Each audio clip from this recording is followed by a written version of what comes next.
पहले श्याम प्रकाश जाटव जी आपके पास आना चाहूंगा।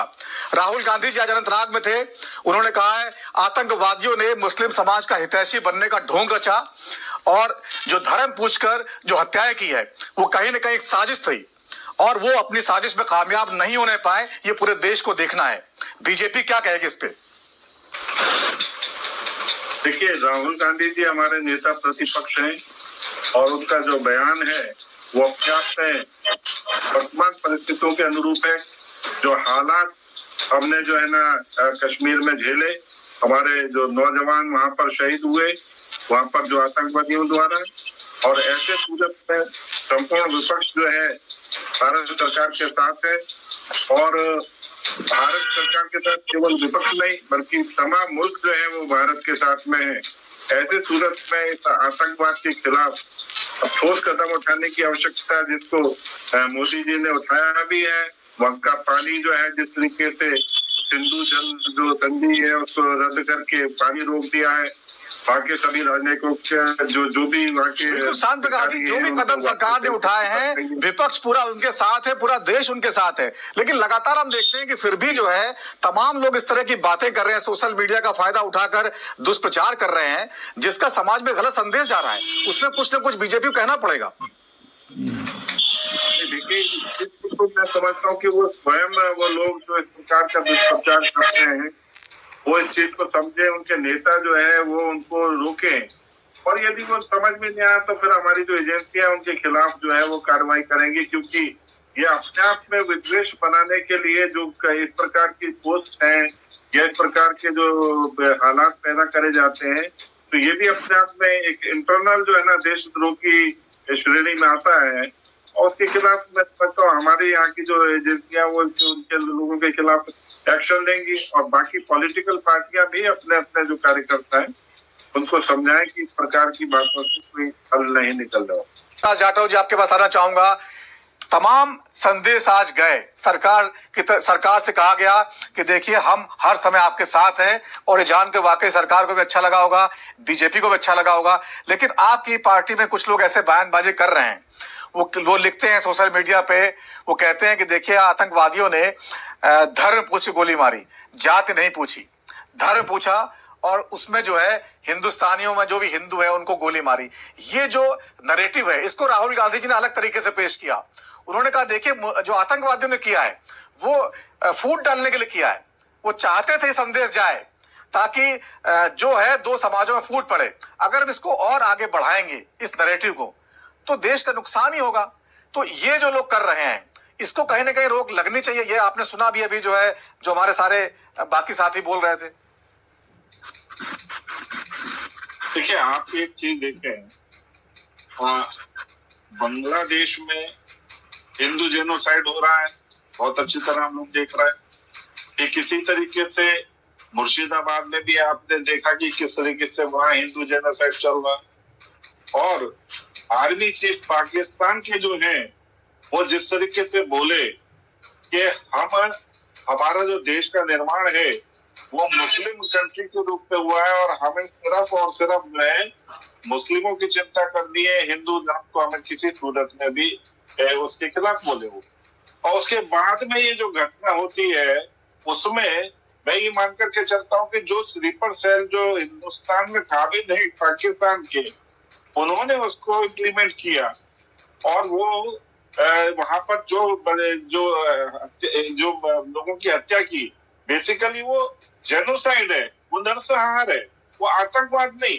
वो वहां पर जानबूझ करके हिंदुओं को मारने का, वहां पर हिंदुओं को मारा गया है और वहां पर एक मुस्लिम जो हमारा जो नागरिक है वो उन लोगों को, हिंदुओं को बचाने के लिए उसने भी अपनी जान रख दी। तो मैं ये मान करके चलता हूँ कि जो आतंकवादी वहां पर जो घटना को अंजाम दे रहे थे वो हिंदुओं को चुन चुन करके दे रहे थे। आज भारतीय जनता पार्टी के किसी भी व्यक्ति ने, अरे उसने खुद नहीं बोला, वहां के जो पीड़ित हैं उनके बयान सुनो ना। उन्होंने क्या कहा कि हमसे कलमा पढ़ाया गया, हमारे जो पुरुष हैं उनके कपड़े उतरवा करके देखे गए। ये सारी घटना होने के बाद जब ये बात निकल करके आई है और सही मायने में यही बात जो है पूरे विश्व को आज एकजुट करके भारत के पक्ष में खड़ा करती है कि अब आप वहां पर एक्शन ले लो, क्योंकि हम नहीं, शांत प्रकाश जाटव जी, आपकी सारी बातें सही हैं, कोई इससे इनकार नहीं कर रहा। जो कुछ हुआ वो सबने वीडियो में देखा। इसका जो नैरेटिव को जो जिस तरह से पेश किया जा रहा है उसकी बात कर रहे हैं। राहुल गांधी जी ने कहा है कि देखिए वो जो कर रहे थे वो चाहते थे कि इस देश से बंटवारा हो, लोक समाज को विभाजित किया जाए, और वही करने की कोशिश की जा रही है जो कि नहीं होनी चाहिए। इस पर मैं कह रहा हूं आपसे।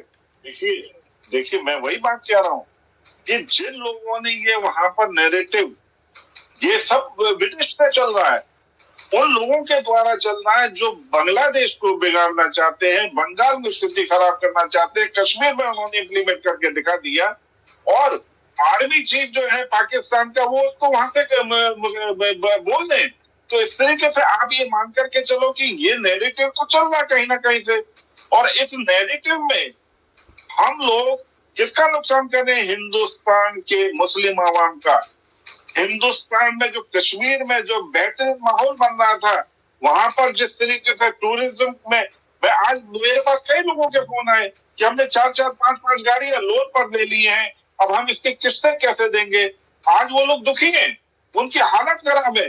वो जिस तरीके से एक नए कश्मीर के साथ में मिलकर के चल रहे थे, आज वो सब लोग जो है वो जो वहां पर जो टूरिज्म का जो कारोबार है वो सब डैमेज हो रहा है। उसके बाद में क्या होगा? तो ऐसे सूरत में जो वर्तमान में जो घटना हुई है ये अपने आप में दुर्भाग्यपूर्ण है, और इस पर राजनीति करने का कतई किसी सूरत में कोई समय नहीं है। अभी मैं पीयूष पंत जी को भी सुन रहा था, कांग्रेस के भी जो हमारे नेताओं को सुन रहा था, वो तमाम पहले की बातें कर रहे हैं। मेरे पास भी बहुत बड़ा भंडार पड़ा हुआ है, मगर उन बातों को बोलने का समय नहीं है। आज हमको मिल करके जो वर्तमान में स्थिति है जम्मू कश्मीर में, हमें उसको लेकर के जो है ना एकजुट होकर के उस मुस्लिम समाज को भी प्रोटेक्शन देना है। हिंदुस्तान का मुसलमान वो किसी सूरत में इस प्रकार का जेनोसाइड नहीं चाहता, मगर जो गलत ताकतें जो है इस प्रकार के जेनोसाइड कर रही है, नरसंहार कर रही है, उसको मिलकर के हम लोगों को उसके खिलाफ खड़ा होना होगा। और इसके लिए हमें एकजुट होना होगा। एक दूसरे में राजनीति करके एक दूसरे को छोटा करने की जरूरत नहीं है, एक दूसरे को बड़ा करके ही हम इस बड़ी गंभीर समस्या से जो है ना वो निजात पाएंगे। इसलिए मैं विनम्रता से जो है ना आग्रह करता हूँ कि पुरानी बातों को बिल्कुल जो है राजनीतिक बातों को यहाँ पर इस प्रकार के मंचों पर चर्चा ना करें। आने वाले समय में हमारी सरकार बेहतरीन कदम उठाए, हमें उसकी चिंता करने की आवश्यकता। बिल्कुल, डॉक्टर एकनाथ उपाध्याय जी, जिस तरह से शांत प्रकाश जी ने बहुत तरीके से समझा दिया, बीजेपी की लाइन यही है। आप लोग को मानना चाहिए कि जो लोग इस तरह के बातें कर रहे हैं वो लोग वाकई वो बीजेपी की लाइन नहीं है, वो उसी तरह की बातें हैं जो निशिकांत दुबे साहब जो सुप्रीम कोर्ट के बारे में बोलते हैं, और बीजेपी कह देती है कि देखिए वो हमारा बयान नहीं है। कुछ ऐसे किसी इतनी बड़ी पार्टी को कंट्रोल करना, और बहुत सारे लोग होंगे, बहुत सारे सोशल मीडिया हैंडल्स होंगे जो नफरत फैलाते हैं। लेकिन पीयूष जी से मैं ये पूछना चाहूंगा कि क्या कदम उठाए जाने चाहिए, और जब सरकार ने खुद कह दिया कि भाई वहां पर जो है चूक हुई है, तो अब आखिर इसके बाद में क्या स्टेप उठाने की आवश्यकता है? आप बोल तो रहे हैं कि स्टेप उठाने पड़ेंगे, तो सरकार को पानी बंद नहीं करना तो क्या करना है?